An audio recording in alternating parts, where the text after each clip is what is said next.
Hello friends, welcome to my channel. তোমরা সবাই কেমন আছো? নিশ্চয়ই ভালো আছো।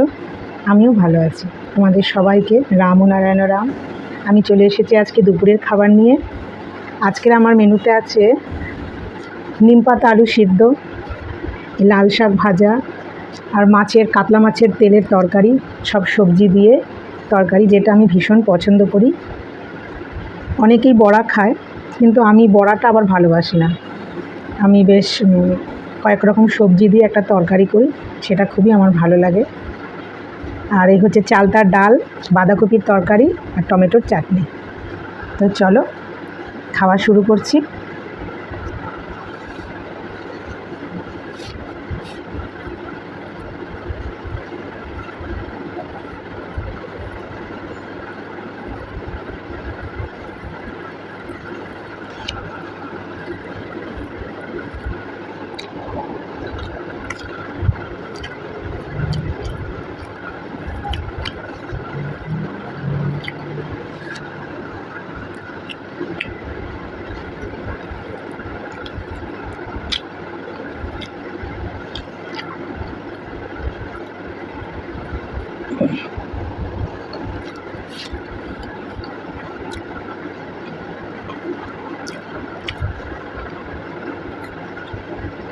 আমার বাড়িতে আমি নিচে যেটুকু মাটি আছে সেখানে দুখানা নিম গাছ আমি লাগিয়েছিলাম। দেখি দুটো চারা উঠেছে, তা আমি ওটাকে তুলে ভালো জায়গায় লাগিয়েছি। দেখা যাক যদি হয়। তা ঠাকুর আশীর্বাদে দেখি গাছগুলো এখন বড় হয়েছে শুধু না, বেশ ভালো হৃষ্টপুষ্ট হয়েছে, অনেক পাতা হয়েছে প্রচুর। এখন আমি কেন, আমার আশেপাশে যদি কেউ নিম পাতা নিতে চায় নিতে পারবে, কোনো সমস্যা হবে না। ইভেন আমার ছাদেও একটা আছে, সেটা তো সবচেয়ে বড়। তোমাদের আমি আগের ভিডিওতে সেই গাছও দেখিয়েছি।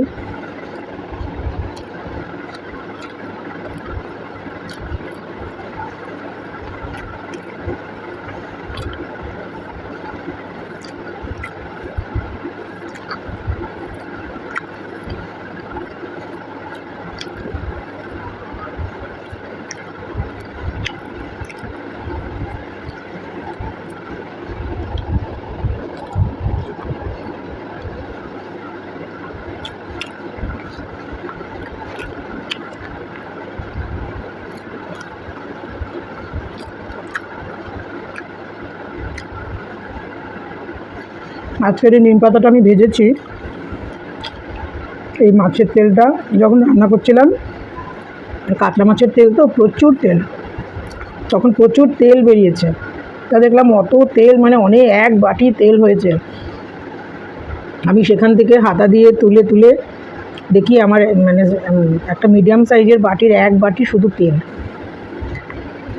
তা সেই তেলটা দিয়ে, সেখান থেকে একটু তেল দিয়ে আজকে নিম পাতাটা আমি ভেজে আলু দিয়ে মেখেছি। ভালোই লাগছে। মানে এটা আগে কখনো এভাবে করিনি, আজকে ট্রাই করলাম। আমি দেখি নিম পাতাও তো তিতো, কেমন যদি কিছু খারাপ হয় তিতোর মধ্যে চলে যাবে। তা একটু খারাপ লাগছে না, খুবই ভালো লাগছে।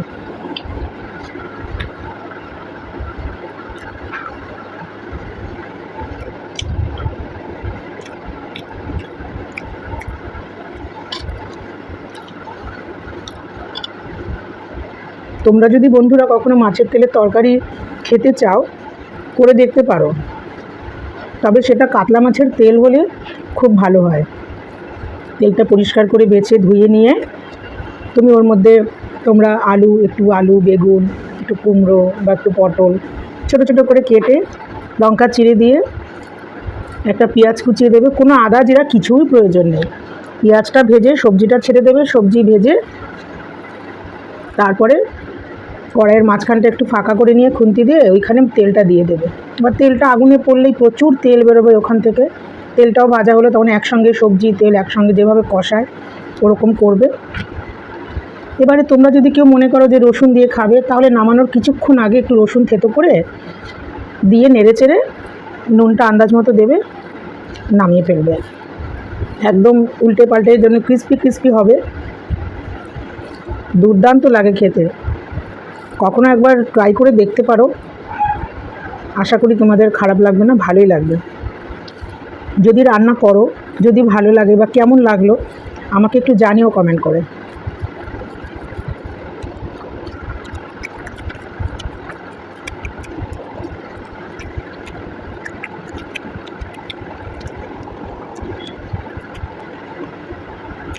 আজকে আর আমার কাঁচা লঙ্কা নিয়ে বসা হয়নি, আমি তো তোমাদের জন্য ভিডিও বানাতে শুরু করে দিয়েছি। এখন আমার খেয়াল হলো যে আজকে লঙ্কা নেই। কাঁচা লঙ্কা ছাড়া খেতে একদম ভালো লাগে না। তরকারি কম বেশি ঝাল যাই হোক না কেন আমার একটু কাঁচা লঙ্কা চাই, কিন্তু আজকে কাঁচা লঙ্কা ছাড়াই আমাকে করতে হচ্ছে। ওই মুহূর্তে ঘরেও কেউ নেই যে বলবো একটা লঙ্কা দিয়ে যেতে।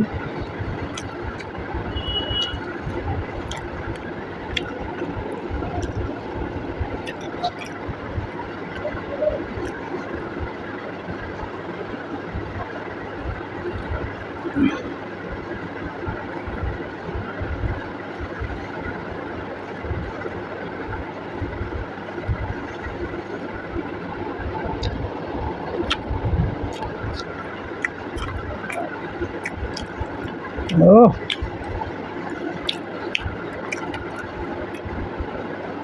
আজকের মাছের তেলের তরকারিটা যেন অন্য দিনের থেকে বেশি ভালো হয়েছে। আজকে একদম শুকনো শুকনো করেছি, তেলটা কম দিয়েছি, একটু ঝাল বেশি দিয়েছি।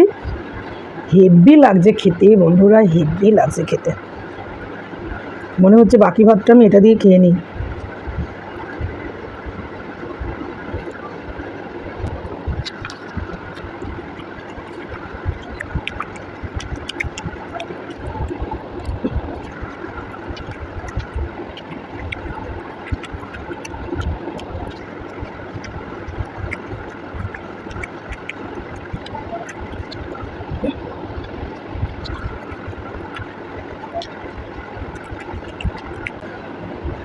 ঝালটা একদম মাত্রা মতো হয়েছে, একদম কম না আবার খুব বেশিও না।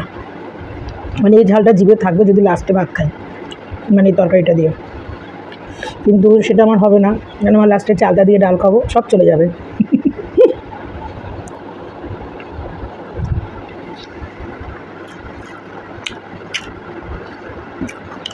তার মধ্যে আবার আজকে চাটনি আছে, কিছুই থাকবে না।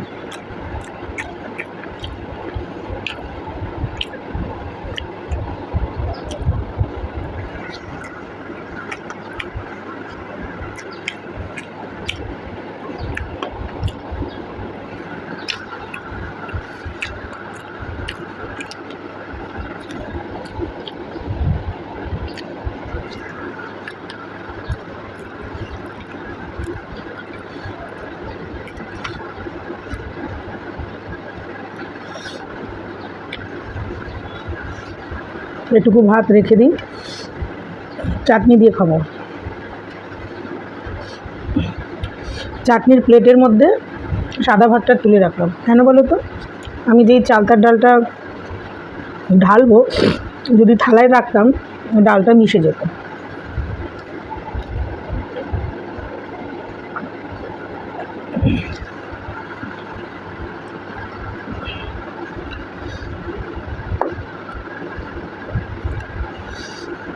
এই বছর আমাদের মানে এই প্রথম চালটা রান্না হলো, তাও আমি নিয়ে এসেছি বলে। চালতাটা মানে একদম পুষ্ট তো, কচি না, যার ফলে বেশ টক, ভালোই টক।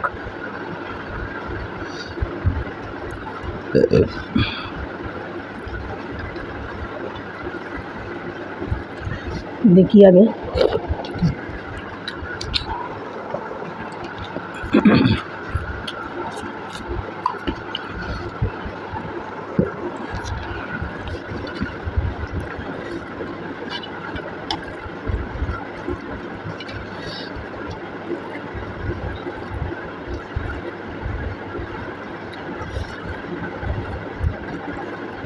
ঘরে কাগজি লেবু কাটা ছিল, আমি ভয়ে আনিনি। কেন বলো তো, আজকে আবার কী হয়েছে, রান্নার শেষে ছুরিটা ধুতে গিয়ে অনেকটা মানে হাত কেটে গেছে। এবার অনেকটাই কেটে গেছে বলতে ছুরির মাথাটা ঢুকে গেছে। কী করে যে ঢুকে গেল আমি বুঝতেও পারিনি, তাড়াহুড়া করছি। এবার অনেক রক্ত বেরিয়েছে। এবার রক্তটা দেখে এমনি টুকটাক তো হাত কাটেই, কিন্তু ওটা এমনভাবে মানে শিরার মধ্যে মনে হয় পড়েছে, বকবকিয়ে রক্ত বেরোচ্ছে। আমি কিছুতেই বন্ধ করতে পারছি না, চেপে ধরছি, যতক্ষণ যেই ছেড়ে দিচ্ছি আবার মানে এমন ফ্লো। আমি কিছুক্ষণের জন্য একটু ঘাবড়ে গেছিলাম যে ঘরে আমি একা, এখন আমি কী করব। এবার ছেলে মানুষে করে আবার কী করেছি আমি, আবার ছবি তুলে মেয়েদের পাঠিয়েছি, কিন্তু না পাঠালেই ভালো হতো। ওরা চিন্তা করছে, সঙ্গে সঙ্গে ফোন করেছে, কি হয়েছে মা, কি হয়েছে। পরে ভাবছি যে এটা আমি একটা বাচ্চাদের মতো কাজ করে ফেললাম। ওরা তো তারপরে বললাম যে না কিছু হয়নি। এই কিছুক্ষণ পরে বন্ধ হয়ে গেছে, রক্তটা জমাট বেঁধে গেছে, একদম চাকা হয়ে গেছে মোরব্বার মতো। যতক্ষণ বেরোনোর বেরিয়েছে, তারপরে আমি হাত ধুয়ে আমাকে তো বাকি কাজগুলো সারতেই হলো। এখন ঠিক আছে, এখন হাত ঠিক আছে, ভিতরে একটু টনটন করছে, এই বা হাতের বুড়ো আঙুলের এখানে কেটে গেছে। দেখলে তোমরা বুঝতেও পারবে না, কেননা ক্ষত চিহ্নটা খুবই ছোট, ভিতরে গভীর। নতুন চাকু তো, মাথাটা ঢুকে গেছে। ওই খেয়ে উঠে বাসনটা মেজে আমার ঘরে আর্নিকা আছে, তারপরে ওখানে আমি আর্নিকাটা দেবো। মানে আর্নিকা দিলে যে কী হবে জানি না।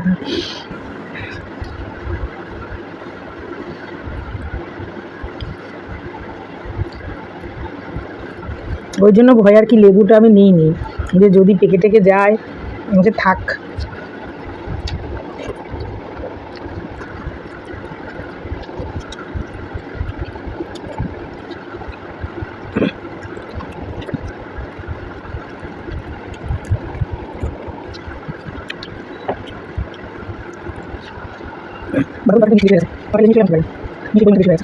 আমার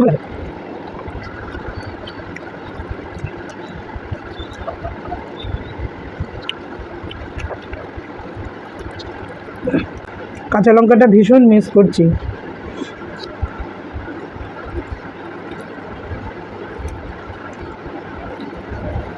তরকারিটা আরও মিষ্টি হয়েছে, তরকারিটা আরও বেশি করে আমার লঙ্কার কথা মনে পড়ছে, কিন্তু এখন তো আমার পক্ষে ওঠাও সম্ভব নয়।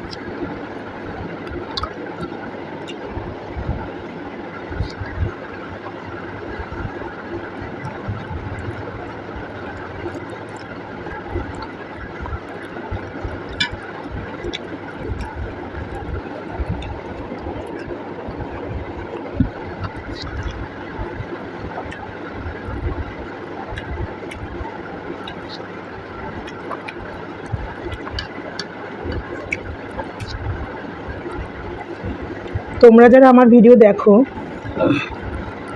তারা কিন্তু আমাকে কমেন্টও করো। তোমরা ভিডিও দেখছো কিন্তু অনেকেই কমেন্ট করছো না। আমি তো একলাই থাকি, কমেন্ট করলে একটু কথা বলার আমার একটা সুযোগ হয়। তো ভিডিও দেখবে, কমেন্টও করবে, লাইক শেয়ার করবে, আর অবশ্যই আমার চ্যানেলটাকে কিন্তু সাবস্ক্রাইব করবে।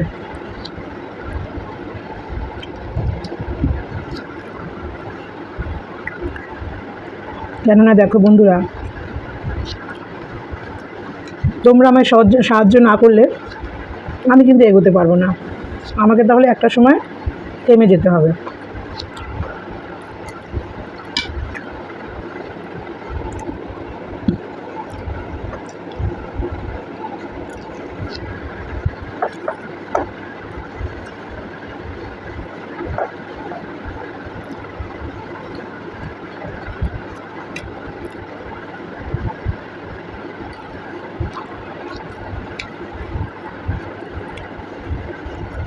এমনিতে বন্ধুরা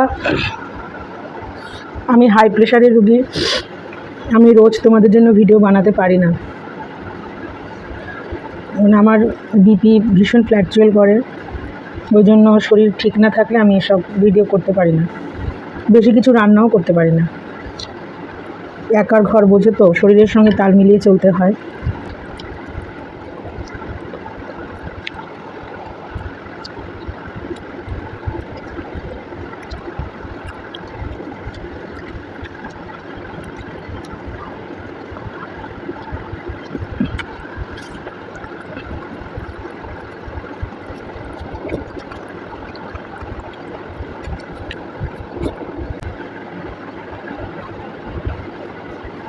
কি মজার ব্যাপার দেখো বন্ধুরা, চাটনিতে কিন্তু যথেষ্ট মিষ্টি হয়েছে, কিন্তু খেতে একটুও খারাপ লাগছে না। অথচ দেখো বাঁধাকপির তরকারিটা মিষ্টিটা একটু বেশি হয়েছে বলে আমার কেমন গাটা গুলিয়ে গুলিয়ে উঠছিল। একই বিষয়, কিন্তু রেসিপিটাই এরকম, চাটনির জিনিসটাই এরকম, যেটা মিষ্টি না হলেই বরঞ্চ ভালো লাগে না।